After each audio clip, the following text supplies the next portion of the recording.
back to another episode of the Daily Flip podcast. I'm your host, Alex, and today we're going to be flipping through a good old story, one that keeps on returning. It is about stock trading for our legislators, and possibly, in this case, with the new act that's being thrown into the mix, the president and vice president.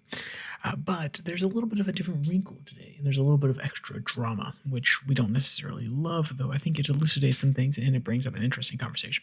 And of course, we went today with all the titillating information that you want to get to. But first, we have to get to our daily debate. So, when this has been proposed in the past, and you hear the arguments from people who say, yes, we should not allow our legislators to be able to trade stocks. Which one is the argument that penetrates with you the most? I think there are a few obvious ones, but maybe there's some fun ones out there that I haven't heard. Love to hear them. Throw down in the comment section.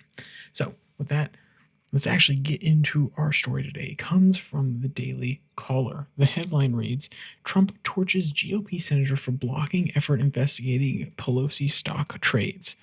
So for those of you who have not been paying attention, this is the honest act and the moving forward of the idea that congressmen, senators, should not be able to trade stocks, and neither should their spouses during their tenure in office, because of course some buried pieces of acts or special pieces of legislation that these people advocate for may not get public attention until afterwards, and that could cause prices to go down, or they could cause prices to go up. And with that sort of inside information, being able to see it before it passes, knowing some of these extra little loopholes that they put in there, or also just some of the mandates that the government may be putting out, which they are privy to earlier than some other people across the United States, they are able to bet their house, their finances, and sometimes walk away with a good gobsmacking amount of money. Well, in the case of Nancy Pelosi, this gained a lot of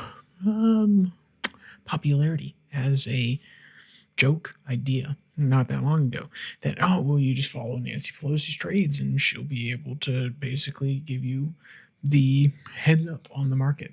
Well, then you hear other things about Dan Crenshaw possibly doing the exact same thing, and other senators and House members doing it for their entire tenure. So it's not just Republicans or Democrats. So this is a particularly interesting story because I agree on the fundamental premise, which is these people should not be able to buy stocks. But there is a nuance here, especially in this article coming from the Daily Caller, that they're trying to specifically put or air out Nancy Pelosi's dirty laundry or her financial stock laundry for the last 25 years. And I don't know if I necessarily agree with that. But hey, let's get into the quotes here so you can get a little bit of the context, and then we'll return to that quote. Hawley voted against a measure sponsored by Republican Florida Senator Rick Scott to request information regarding the former speaker and her husband, Paul Pelosi's stock trades over the last 25 years during debate over a proposed stock trading ban Wednesday morning. Trump excoriated the Missouri Republicans' opposition to adding the Pelosi report as an amendment to the legislation and for working with Senate Democrats to pass a congressional trading ban. End quote. Now, you may have heard my comments before and heard that, and it's like, whoa, wait, yeah, if she's been taking advantage of it, Alex, why wouldn't you want the report to go out? And my argument is actually it doesn't go far enough. The point of a legislator is not to just target one person, and at least within its own state, you can make an argument that you are, focusing your ire on a dictator or monarch overseas or a hostile agent. Fair enough, but for the most part, these legislative acts, these amendments, should not just target one person. I think if we're being fair, and I don't think life is fair, but if we're being fair and we're trying to actually root out corruption, we're not just trying to ruin one person's life, then why don't we publish it for everybody? One, because I know that it's actually not going to happen if that's the case, because there are probably people still in that Congress, or this new Congress, but still in Congress, that could be swept up in this 25-year search. And they would probably not vote for it, or they would convince other people to not vote for it.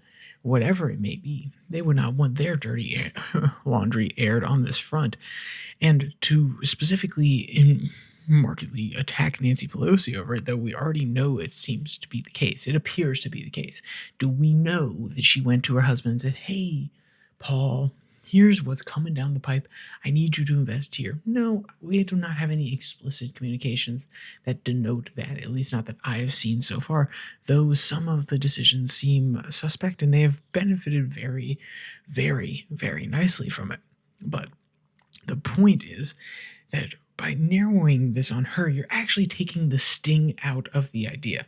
You're making it look as if it is, and well, making it look as, and actually it is, a political attack on your opponent rather than what it should be, what this entire bill should be, which is trying to limit corruption. Now, there are plenty of other ways we could limit corruption. Let's not be pretending. But in this specific instance, I think you would actually get a lot of support from people saying, "Hey, guys, we're not just going to put out Nancy's, we're going to put out everybody's." If that was the amendment that was put out there, one, you would get everybody on the record about it, and then anybody who voted no, you could assume that they are going and do. That's a really bad way of putting it. I was going to say going to, did, or do, but going to doesn't actually make any sense. But you can say, okay, hey, these people voted no for it. Maybe there's a reason for it. And it provides an onus to actually do a little bit more investigation through some of their disclosures. And also, it removes the ability of the opposite side to vote down these sort of things and say, oh, no, this is only a partisan attack, and make them accountable as well, which is what this is all about. Now, Senator Josh Hawley provides some interesting commentary in a different article I read, though we're going to stick to this one because I think that Trump's commentary is fascinating when divulging this sort of stuff, because it seems that he is only there for the blood in the water. He is only paying attention to the possible win that he gets from not having his own party be intimidated or at least set straight by these sort of things, but rather going after somebody who basically ginned up and helped solidify a lot of the impeachment, the two impeachment decisions that the House had. So during his first tenure under the tenure of Nancy Pelosi. So let's actually jump into the second quote. Quote, "Why would one Republican, Senator Josh Hawley from the great state of Missouri, join with all of the Democrats to block a review sponsored by Senator Rick Scott and with the support of almost all other Republicans of Nancy Pelosi's stock trading over the last 25 years?" The president wrote in a Truth Social post, quote, "The Democrats, because of our tremendous achievements and success, have been trying to target me for a long period of time, and they're using Josh Hawley, who got elected twice, as a pawn to help them," end quote. This is exactly, it reveals something about this, which is I have been attacked twice. My people, I have been come after twice. As he so capitally puts it, he puts all the twice part in all caps.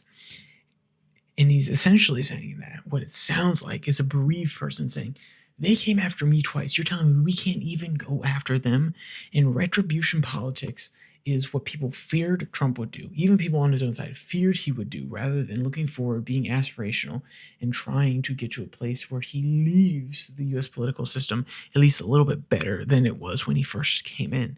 And this retribution politics is not the way to go about it. Oh, they came after me twice. Oh, how dare they? We have to get back at them. I don't think you should get back at any one of them particularly. How about you get back at all of them, and even some of the cronies and corrupt people in your own party, which obviously are the people surrounding him, so it's a lot easier said than done. But why not get back at all of them by saying they're not allowed to get away with this anymore? We're going to put out a report on all of them, and we're going to make them culpable, responsible, and we're going to be transparent, which is one thing Donald Trump advocated for. This is the strategy that is more prevailing. This is the strategy that will win over more American people. It is less likely to get passed, but at the end of the day, one, it shows you who is and is not willing to actually take up this flag, this banner, and fight for it in Congress. And you need people on the record for these votes. And the more you make it politicized, like this amendment, the less likely you are to have people questioning the Democrats, because they can actually build a narrative around this being a partisan political attack. That is the tack that you need to take, in my opinion. Now, obviously, he can't control the House. He can't control the Senate. He can't tell them what to do, but he can most definitely pressure them, and he should call for it wide, loud, and proud on his Truth Social account. Hey, but that's just my opinion on the matter. I'm just one person living in a crazy world. So if you want to read today's article, it will be linked in the description below, that like and subscribe button. Also down there, you can find the podcast on Spotify, Pocket Cast, Podvine, as well as the Twitter handle @YourDailyFlip, where I post links to these episodes that come out on Monday, Wednesday, Friday, and 6 and 6, which is international news segment, 6 stories from around the world in 6 minutes or less. That comes out on Tuesday and Thursday. So with all that said, there's only one more thing to say. Stay safe, don't die,